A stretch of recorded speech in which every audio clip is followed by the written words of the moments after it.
So you want the details on my so-called family life? Here goes. I'm Emma, hitting the big 3-0 this year, and I've been with Mike, my other half, since we were both too young to know any better. He's a catch, that's for sure. A hard worker, kind-hearted, and looks that don't hurt the eyes, if you get what I mean. The first time I walked into Mike's mom's house, I remember thinking it was like walking into one of those TV shows where everything's for sale. There she was, Linda, parked on her couch with a phone in one hand and a credit card in the other. She was chatting away with some customer service rep like they were old pals. "Another set of fancy plates, Linda?" Mike had teased, nudging me as we walked in. "You planning to open a restaurant or something?" Linda had flashed a grin, all teeth. "Oh, Mike, you can never have too many. What if the queen comes for tea?" She had laughed, her eyes never leaving the screen. I laughed along, trying to find my place in this new scene. "Nice to finally meet you, Mrs. B," I managed, extending a hand that got swallowed in a tangle of bracelets and bargain buys. "Call me Linda, dear," she said, eyes sizing me up like I was the next item on the home shopping network. "So you're the girl who's stolen my boy's heart. Sit. Tell me everything." And that was my introduction to the den where our bank account would take hit after hit. Because Linda, as I'd come to find out, was more than just a spontaneous shopper. She was a black hole for cash. Her mania for shop-on-the-couch deals was just the tip of the iceberg. Mike had told me stories about his parents leaving her a nice nest egg, but by the time I got in the picture, that egg had been cracked and scrambled on a slew of knickknacks and one-of-a-kind finds that filled every corner of her house. Sitting down for dinner that night, Mike threw an arm around my shoulder, whispering, "Thanks for being cool about Mom. She's, well, you know." I had smiled, tight-lipped. Yeah, she's something, all right. It was only after we said our goodbyes that Mike let out a sigh, heavy like he was carrying a boulder. "She's going through the inheritance faster than I thought," he admitted as we drove away. "I'm kinda worried." Little did I know, his worry would soon become our financial sinkhole.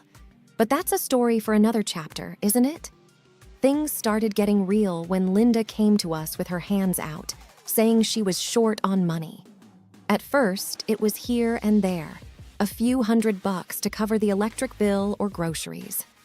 Mike and we were doing okay for ourselves, so helping out didn't seem like a big deal. But soon, it turned into a monthly ritual. It was a lazy Sunday morning when the topic first came up. Mike was making pancakes, a little ritual of his own, when he said, "Babe, I think we should help Mom out with a regular thing. You know, just until she gets on her feet." I remember pausing, a mug halfway to my lips. "Regular? Like an allowance?" "Yeah." Mike had flipped a pancake, a little frown creasing his forehead. She's struggling." The figure we landed on? $2,000. Every month. I still remember the knot in my stomach when we agreed on that number. It wasn't that we couldn't afford it, it just felt like stepping onto a slippery slope. The first time we handed over the cash, Linda had tears in her eyes. "I don't know what I'd do without you two," she had said, clutching the envelope like a lifeline. "It's no problem, Linda," I had said, trying to sound cheerful. "You'd do the same for us, right?" She had nodded, whipping her eyes. "Of course, darling. Family helps family." But then the next month rolled around, and the next. The envelope of cash was part of our budget, a line item that read, "Linda's Lifeline." Mike never said much about it, but I caught the worried looks he shot our bank statements after each donation to the cause. One night, after we'd handed over the latest installment, I found Mike sitting in the dark, staring at nothing. "Everything okay?" I had asked, flicking on the light. He'd blinked, slow, then nodded. "Yeah, just thinking. You know we're doing a good thing, right?" I had sat down next to him, bumping his shoulder with mine. "Yeah, I know. But does she have to spend it all on shopping? Mike had rubbed a hand over his face. I don't know. I hope she's actually buying stuff she needs. Hope, I'd learned, wasn't the same as reality. And reality was about to give us a wake-up call. It didn't take long for the $2,000 to start feeling like chump change to Linda. I could tell something was up when she stopped thanking us. The gratitude was replaced by expectations, and soon, demands. One evening, Mike's phone buzzed, and I saw him tense up before he even answered. Linda's name flashed on the screen. Hey, Mom, what's up? Mike's voice was wary, guarded. I only caught one side of the conversation, but that was enough. There was a pause, and then Mike's face said it all. Furrowed brow, tight lips. Mom, we talked about this. No, I know, but... Linda must have cut him off because he went silent, just listening, his hand clenching around the phone. When he finally spoke again, his voice had that forced calm you use with kids throwing a fit. We can't do that right now. We've already given you the money for this month. Another pause. Then Mike's hand went to his forehead. It's not about not wanting to, it's just... Whatever Linda said next made Mike pull the phone away from his ear for a second. He took a deep breath, and when he put the phone back, his voice was firmer. Mom, stop. We can't. That's final. He ended the call, and the room was thick with tension. Mike looked at me, his eyes apologetic. That was intense, I ventured, my stomach twisting. Mike sighed and set his phone down with a kind of resignation. She wanted another $1,000. Said she saw a set of designer curtains that would change her life. I snorted before I could help it. Curtains? Really? Mike didn't smile.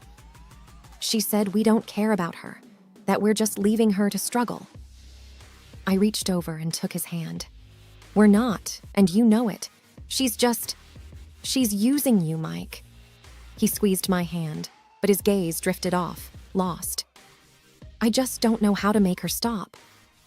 The calls didn't stop. If anything, they got worse. Linda started ringing at odd hours, sometimes even past midnight, as if she'd forgotten the decency of time zones. Once, she called during a work meeting, and Mike had to step out, his face a mask of embarrassment. The peak of it all was the day Linda showed up unannounced, wailing outside our front door about how we were terrible children for not supporting her, for leaving her destitute. Our neighbors peered out their windows as Linda's voice hit pitches I didn't know existed. We're not doing this here, Mom, Mike had said, stepping outside, closing the door behind him to spare me the worst of it. I sat on our couch, hands over my ears, listening to the muffled sounds of a tantrum that should have been left behind in childhood. This was no longer about need, it was about want, and the wants were endless. Mike knew it. I knew it. And deep down, I think even Linda knew it. But knowing something's broken and fixing it are two different things. Mike wasn't ready to fix it. Not yet. And so the tantrums became another part of our routine, another thing to anticipate and dread.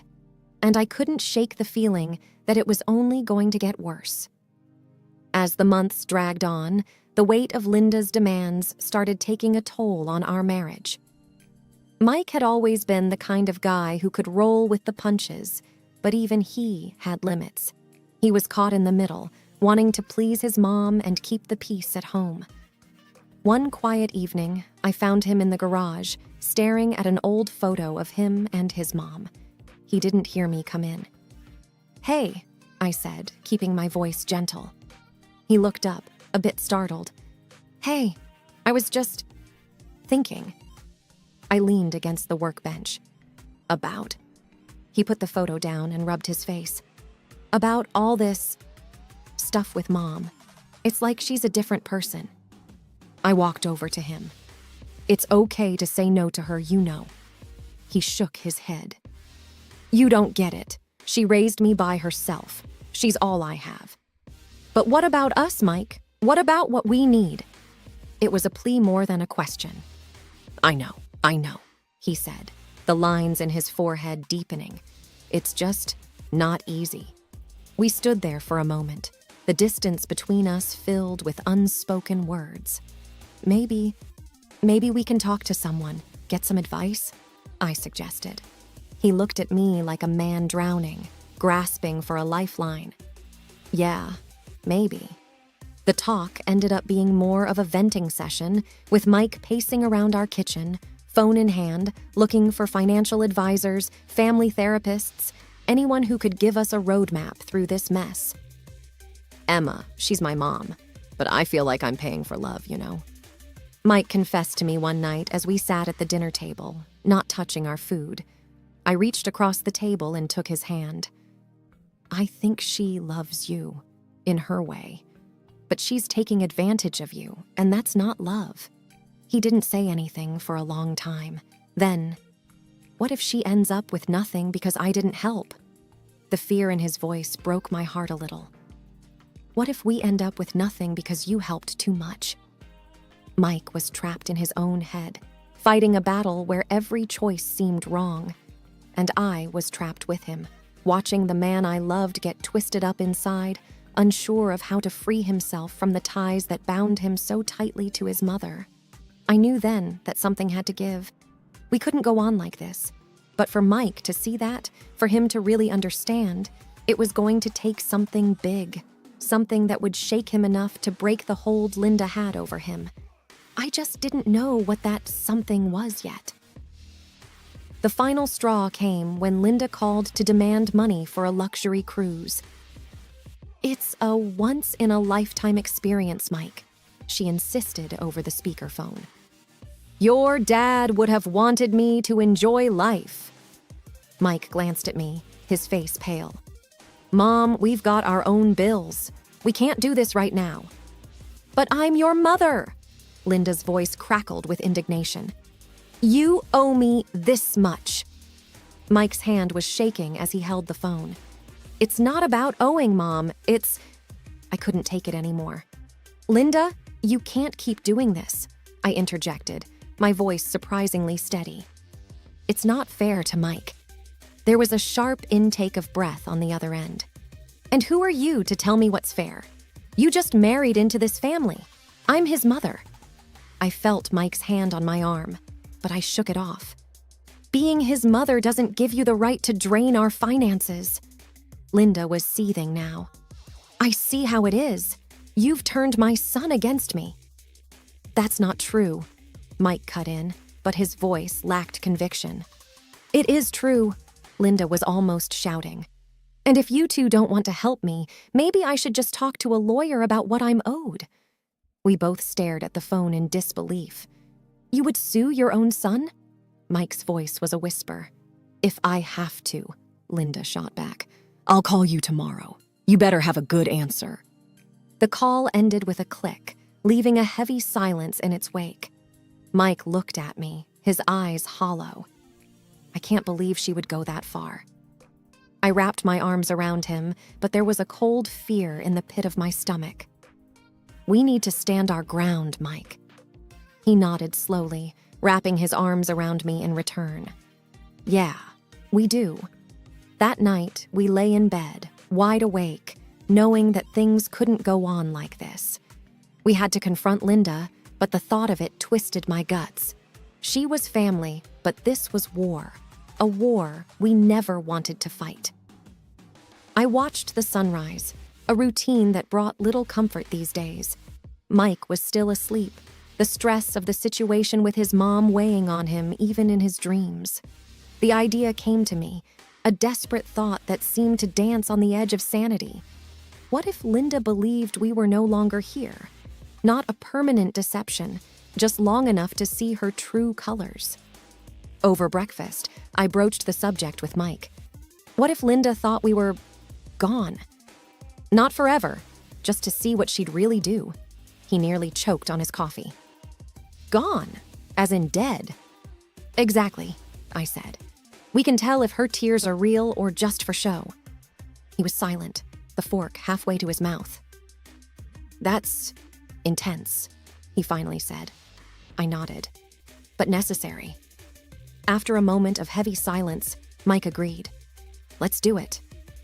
My mom was the linchpin, her voice a quivering whisper over the phone. Linda, they had an accident. It's bad. They didn't make it. We huddled in our bedroom, straining to hear through the closed door. Footsteps, then Linda's voice, callous and clear. So what's in it for me? They must have left something behind. I squeezed Mike's hand so tightly it hurt, shock coursing through us at her blunt words. My mom's voice cracked, playing her part perfectly. Linda, they just died. Is money all you're thinking about? Well, what else am I supposed to think about? Linda retorted, a scoff hidden in her tone. I have to take care of myself. They were my support. And now what? We emerged then, stepping into the living room. Linda's reaction was a mix of horror and disbelief. But the call. Mike was a statue of cold resolve. You're not getting anything from us, Linda. Not now, not ever again. Her face twisted, anger and shock warring for dominance. You tricked me. No, I corrected her, my voice surprisingly steady. We just showed you the truth. Mike opened the front door, his gesture final. Goodbye, Linda. As we watched her leave, a part of me mourned the loss of what should have been a family. But we hadn't really lost anything, had we? We'd only uncovered the painful truth that had been there all along. The next few days were eerily quiet. Mike and I rarely spoke about Linda, as if mentioning her might break the calm that had settled over the house. But we couldn't avoid the topic forever. We heard things through friends, little snippets of how Linda was coping. Or rather, not coping. One evening, as we sat on the couch with the TV murmuring in the background, Mike broke the silence. I heard Mom's selling the house. Really?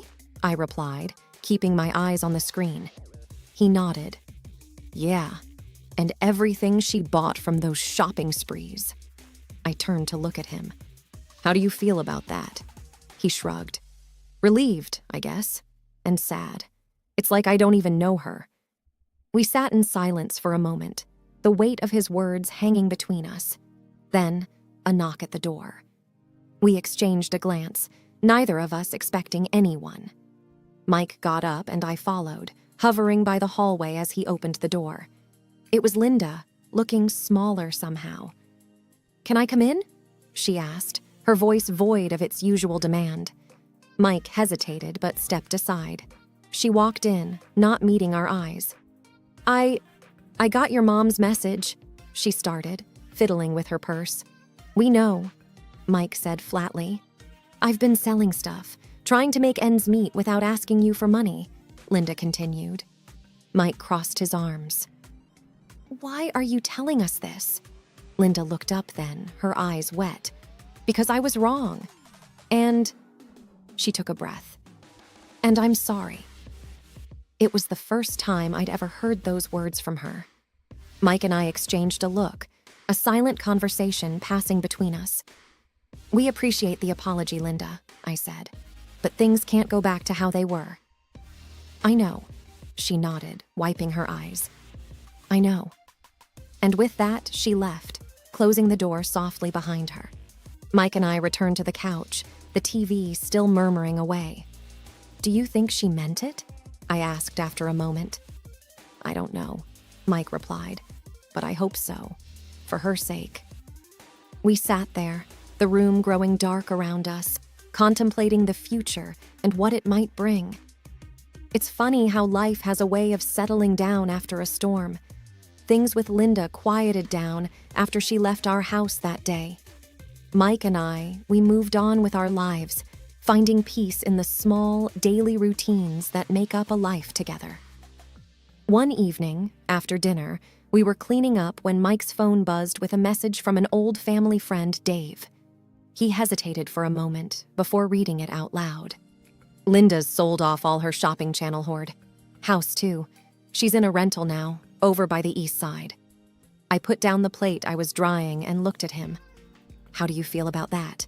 He took a deep breath, pondering. Empty, a bit, but also Relieved? Relieved, I echoed, not because I was surprised, but because I felt it too. Yeah, she's making her own way, isn't she? Even if it's not what she's used to. He seemed to be trying to convince himself more than me. I nodded, leaning against the counter. Dave say anything else? Mike scrolled through the message. Just that she's telling everyone who'll listen that we've abandoned her, that we're terrible for cutting her off. There was a sting to those words, a sting that might have hurt more once, but not now, not after everything. We haven't abandoned her, Mike. We set boundaries, I said firmly. He looked up, a half smile tugging at his lips. I know, and it's better this way, for all of us. We went back to cleaning up, the house filled with the comfortable silence of two people who understood each other.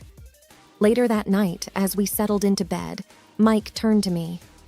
You know, I don't feel guilty. I found his hand under the covers and squeezed it. You shouldn't. We did more than enough. Yeah, he said softly. We did. We turned off the lights, and in the darkness, I felt the last remnants of tension leave my body. Outside, the world went on, and inside, we had each other. That was enough. Whatever Linda chose to do or say, it was on her now. We had each other, and we had peace. And that's all that really mattered.